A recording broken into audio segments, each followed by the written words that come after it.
Well, welcome to Intro to Wood Manufacturing or Wood Manufacturing 1. It's a privilege to have you guys in class, and my apologies for not being able to be here in person. I'm actually down in Milwaukee right now doing some training on a new CNC router and robotic arm that's going to be getting delivered this summer to the school that we're going to be able to use in classes next year. And so I'm spending 3 days down there getting a certification myself so that you guys can get a certification when you take the class next year. So I will be down there. I'm reachable by email, so feel free. If you have questions, you can email me. But welcome. My name is Mr. Swenson, and I'll be the wood manufacturing teacher for this year. I've been here at Wayzata. This is year 13 for me, teaching all the woods classes and some of the construction classes and the internship classes here at Wayzata High School.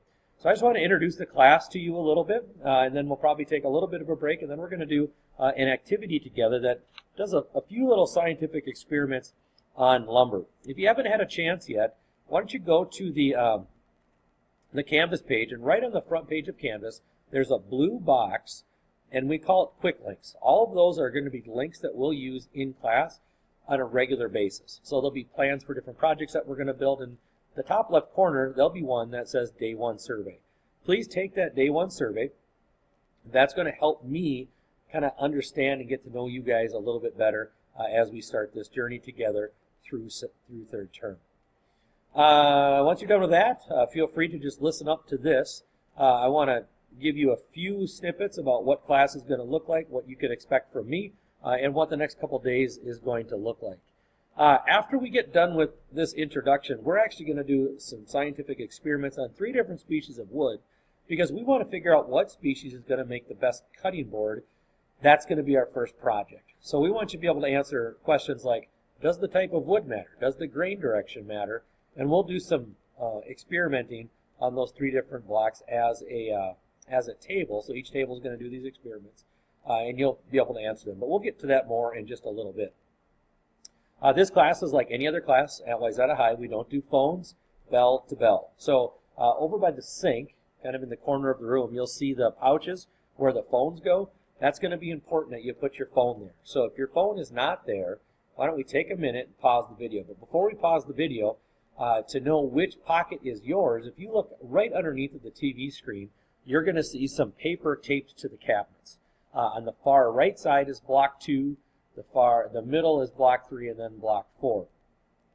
You need to go to the block that you're in and find your name. And on the left side of your name is going to be a computer that's assigned to you. All of you have a laptop with your name on it, or with your number on it. The last 2 digits of the number up there. And then on the right side is going to be your cleanup job. So if you're computer number 31, you put your phone in slot 31 over by the sink. So please make sure you do that. We'll take a minute and come back. Thank you for putting your phones away. Very much appreciate that. I think we all know that those are better off not in our pocket during class, and that's school policy. Let's get to expectations by the end of this. So I want you to understand basic requirements of class, what you can expect from me every day in class, and what I'm going to expect from you. Last week, probably Sunday night, an email went out that has a parent permission form. So all that is an acknowledgement that your parents have to go through. It's a Google form. They check a few boxes, and what they're really agreeing to is saying, I know this shop can be dangerous. I want my child to go through the training, and if my child doesn't go through the training, I understand they won't be able to use the equipment. That's what we're going to spend the first couple weeks of class doing, is getting you familiar with all the different tools in our shop. You also got in that same email a link to pay the lab fee on eBay. It's $65. That covers the cutting board and the bench that we're going to build for our class. If money's an issue, you just need to reach out to your counselor. Your counselor will then let me know that you have qualified for a scholarship, and we'll get lab fee taken care of that way. I'd love to have those taken care of by the end of the week, so please get on that. If you haven't done that already. After that, we're going to do some experiments on a piece of lumber. Don't worry about what to do when you get sick. We'll cover that when we get back. When you get home today, your parents are probably going to say, well, what did you do? And instead of saying nothing, you can show them our Twitter page. If you just Google search WHS Chop Saw, you should find our class. And I don't post a lot of stuff on here. We really did this so that parents could see different projects that we work on, what the environment looks like, because we don't do many in-person things anymore And this is just a way to show mom and dad what class looks like and what we're up to. We're going to skip this video, but I want to go here first. So that video is done by Mike Rowe, and it's an excellent video. It talks about an experience that he had on a TV show he runs called Dirty Jobs. And he really boils down to this. When some of us are freshmen, some of us are seniors, and everybody else is somewhere in the middle. The closer we get to graduation, we've got to make choices about what we're going to do for a career. One of my goals for this class is to help you see where the demand is in industry, because it's really important for us to get the training needed for a job that exists. We might really like something, but that doesn't mean there's going to be somebody who's going to pay us to do that.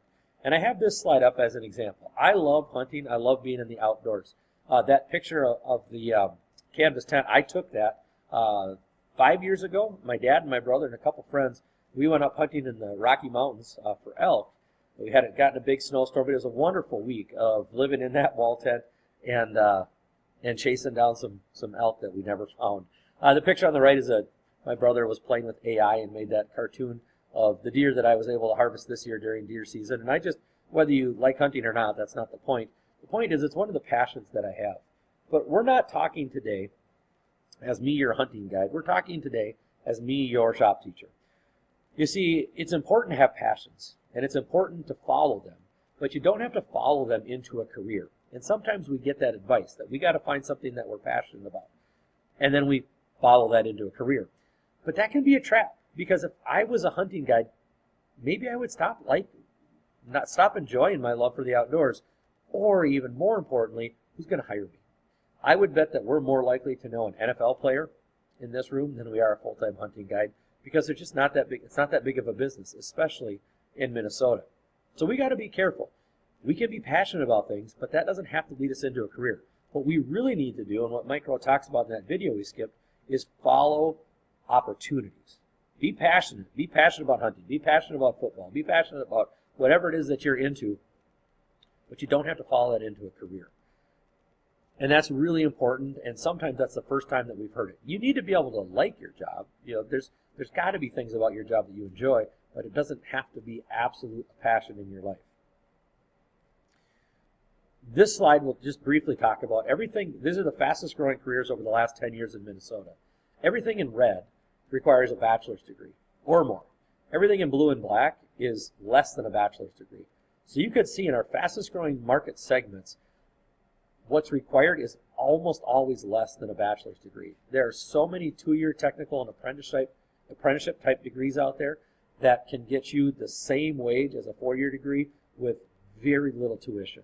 So I'm not here to close any doors, but what I would love to do through our time together is open doors into other careers that you may have never considered, like being an electrician and being an electrical engineer. Almost the same salary, almost the same job outlook, but an electrician can do that when they graduate high school going through a union apprenticeship, whereas an electrical engineer spends hundreds of thousands or $100,000 getting a degree, and they're not able to work until at least 5 years later. So lots of cool options. We'll get all into this when I get back. A little bit about me. Like I said, I love being outdoors. I love my family. Most of our vacations involve camping of some sort. I've got a shop at home. I used to run a cabinet shop in that shop at home. My kids all like to work with me. I went to Anoka High School, graduated in 2002. Then I went to UW Stout to get my degree in teacher education. Then I got married shortly after I graduated. I got my master's degree from University of St. Mary's. I've got twins that are in 9th grade this year, and my youngest daughter is in 4th grade. So that's us. That's me, a little bit about me. And these were fun videos that don't work anymore for whatever reason. YouTube changed something, they don't. But it was me and when my kids were really small, building with me, putting cabinets together. And the purpose of this is to say there are no Michael Jordans of woodworking. You may have zero experience. You're in the right place. You may have tons of experience. I'm going to push you. So no matter what boat you're in, you're going to be challenged here. And it's okay if you know nothing. It's okay if you're afraid, apprehension. All that shows that you respect the damage that some of these tools can do for you. Can do to you. To get here, to stand before you, it started at Anoka High School. I got put into a woods class and I didn't want to be there. I actually dropped a Spanish class. I had enough Spanish and didn't want to take any more, and counselor put me in a woods class. So I was in your shoes and I didn't want to be in class. Now some of you, hopefully most of you registered for this and want to be here. Some of you got put here because you got a schedule change and there wasn't anything else that's open. Give me a chance. When we survey students at the end of the term, almost everybody would recommend another Woods class to a friend. So give me a chance. You might find something that you really like here. After high school, I started working at a cabinet shop while I was going to college. So during the summers, I'd come back and work. During breaks, I'd come back and work. They were so busy and they always wanted me. Not because I'm so great, there's just a shortage of people, and there has been a shortage of people that can be reliable, show up to work, and do the work. So I did a lot of the houses around here, maybe even some of your houses. I worked at the company that built cabinets for you, and that's really where I learned a lot of what I'm teaching you guys in class. After I graduated from college, I worked in the cabinet shop for a year, but then I moved down to South America with my wife. I was a chaplain at a missionary school down there called Alliance Academy International. Had a wonderful experience, and then came back after that school year. I started my own company, Swenson's Custom Woodworking, and it says through present up there, but I really don't do much with the cabinet side of things. I focus more on the sawmill and stump grinding side of things now. So I haven't built a kitchen in a couple of years, and that's wonderful. I like doing it, but my kids are getting older, and I spend more time doing activities with them than I do working that job. But these are some of the pictures and some of the places that I've done and worked for people through the 15 years or so that I had that company and did a lot of cabinets. So enough about me. I want to get to this class. What about this class? What is my goal? My number one goal is that you have fun. All the research in education says that if you had fun, you're going to come back. You're going to learn more. You're going to retain it more, and you're going to want more of it. So we try to create an environment that you guys like being here. Now that doesn't mean there's going to be chaos. There's rules. We do things the right way, or people can get really hurt. But I want this to be a bright spot in your day. I want you to understand the importance of being here, like in this class. The skills that you're going to learn. You're going to learn how to use CNC equipment. CNC stands for Computer Numeric Control. That big white router that's up near the front of the shop, to replace that today is a $55,000 machine. We've got others, smaller versions of it, further back in the shop. All of those things are cutting edge. If you go work at Medtronic to make pacemakers, you're going to use things very similar to that. So I want you to see the value of being here, and I want you to see the value of manufacturing. 30 to 40% of our state works in manufacturing, and I want you guys to see the manufacturing process. We have the raw materials, a process that happens to it, and our output is now a valuable product that needs to be sold. And there are people that have careers all along the way. Some are designers, some are builders, some are sellers, some are managers.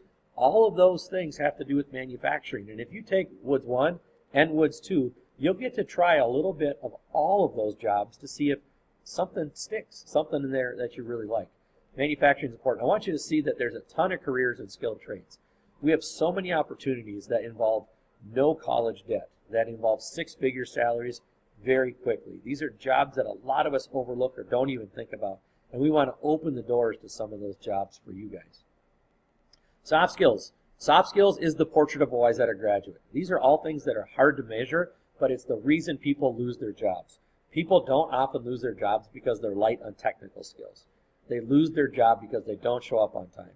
They don't have grit. When things don't go their way, they don't know what to do. They don't receive feedback well. They don't work well with others. Those are all things that we're going to build into this class to hopefully help you grow more as a human being. You're going to learn it's okay to make mistakes. That is such a part of any learning process. So screwing up is okay. So what we're going to do is we're going to spend about the first week and a half learning how to use all the equipment. Now, the right way to use it is also the safe way. I don't want you to think we're just going to focus on safety. I really am going to focus on this is the proper way to use the machine. This is how we change the blade in the table saw. This is how we set up the shaper. This is how we use the wide belt sander time saver. All of these tools, some of them are brand new to you. Maybe you've seen or used some before, but chances are there's going to be things in here that you haven't used. So we're going to build a cutting board, and that's going to show us how to use the machines the right way. So it's not just going to be sitting down and writing things down. We're going to be actually building as we learn. Now it's going to look a little different this term because I'm gone the first 3 days, so I'm going to try to get you started on that process without me, and then we'll catch you up on some of it when I get back. We're going to learn design concepts. Everybody's going to get to design a cutting board the way that they want. So there's some parameters, and as long as you stay inside those parameters, you have a lot of freedom to design your cutting board. You're going to learn how to use the CNC. Upstairs, we've got a computer lab. Up in that computer lab, You can draw things in 3D and send it down to our CNC routers. These are basically robots that cut out what you just have drawn. Problem-solving decision-making, when we make mistakes, how do we fix it? Time management, if you don't want to do anything, you're welcome here. You're just not going to get credit for the class. So we got to figure out, how do I manage my time well so that I can get a fairly big project done on time? We're going to do those 2 projects, both the bench, which I'll leave an example on the outfeed table of the table saw, and the cutting board, and then there'll be time for some extra stuff we'll talk about in a minute. And you're going to learn some skills and machines that you'll use the rest of your life. We actually just updated the project to be a bench, and you'll see that as we go on, but we need to make sure we're paying for these projects. Basically, the lab fees are a zero sum. I take a loan out from the school, and then we pay that loan back with your lab fees for the materials and equipment that we're using in class. The cutting board project's really fun. You get to make it the shape that you want. You get to use the laser engraver if you want to put names, anniversary dates. All of those different things can go on there, and people really enjoy that cutting board project. So I kind of got 5 rules, and really a 6th one, because I don't like swearing. Swearing has shown, Harvard did a study, the more somebody swears, the lower their intelligence is. I want you to be creative with the words that you use instead of using the F word for a noun, a verb, a pronoun, all of those things. We want you to be professional. We're trying to train professional students here, and swearing just has no place in that. But number 1 is be respectful. Be respectful of the tools, the equipment, and each other. We might disagree. We might not vote for the same person. We may not go. I might go to a church. You might go to a synagogue, a mosque, or you may not go anywhere. But we're still going to be respectful of each other, even if we disagree. No earbuds. We don't do earbuds in here unless it's for a training video. Be on time to class. You have complete control over that. Get to class on time. If you have trouble getting here, I'll probably meet you at your last class. I'm going to walk here together. Understand that I'm going to make mistakes. I'm not perfect. You're not perfect. Let's just be okay with that. And we want to make sure we're working hard and smart. We can't do one or the other. They go together. So I usually have a story that I tell here that I'm going to skip, but my commitment to you is that no matter who you are or where you're from, we don't have to agree, but I do agree that you have value and worth, and I'm going to work hard to see that you're successful in class. So I'm always going to be honest with you. The most loving thing that we can be to each other is honest. That doesn't mean I have to be rude when I'm honest, but I'm going to tell you the truth. If you ask me how your project looks, I might help point some things out that could make it better. But I do that because I care about you. Your behavior may not be wonderful. I might point that out to you. I do that because I care about you, but we don't hardly ever have problems here. That says bookshelf project. Again, it's a bench project now. I just haven't updated this because this is the first year that we're doing this, so some of this is new. When you're done with the bench project, if you have time, you can do one of these 4 projects: the clock, the treasure chest, floating nightstand, or a phone stand. These are all options. I've got plans for them. These aren't worth points, but these are more for fun at the end of the term if you have time. So we want you to explore and do and work on some pretty cool stuff here. You could even do things like Adirondack chairs. I've got plans for a set of those if you get done early. Some things that I've noticed that make students successful and keeps me from getting mad is not to destroy things. Don't take other people's projects. It's awful tempting sometimes because we're all building the same things to accidentally mix yours up with somebody else's. But don't do that. Don't break stuff or take stuff. You can work after school. I'll let you know the days that I stay after. But all lab work needs to be approved by me. There might be some things that you want to do that are outside the scope of the class. That's okay. I just need to know what you're doing. And don't quit working early. Students, even if you quit working 10 minutes early, you're wasting almost a full class period a week. Don't do that. You'll get behind quicker than you know what's happening. Grading. 70% of the grade is wrapped up in the cutting board and the bench that you build. So don't stress out. The other stuff is important, but it's not nearly as important as the final product that you build. Tests, safety test, and final test is worth 10% of your grade, and the assignments that we do is worth 20. If you see something that's not right in the grade book, let me know. I'm so good at screwing things up. I just need you to be humble and gracious and let me know that I've screwed up and try to not be a jerk about it. Due dates for assignments. So an assignment is due, then you have a week to redo it, to turn it in, no penalty. This allows for those of us that have IEPs or need extra time. We've got that extra week, but then after that week, it closes and nobody can turn it in. I need you to stay on top of your work. And that's kind of it. We'll probably do another activity here shortly, but welcome to class. Looking forward to meeting you guys in a couple days.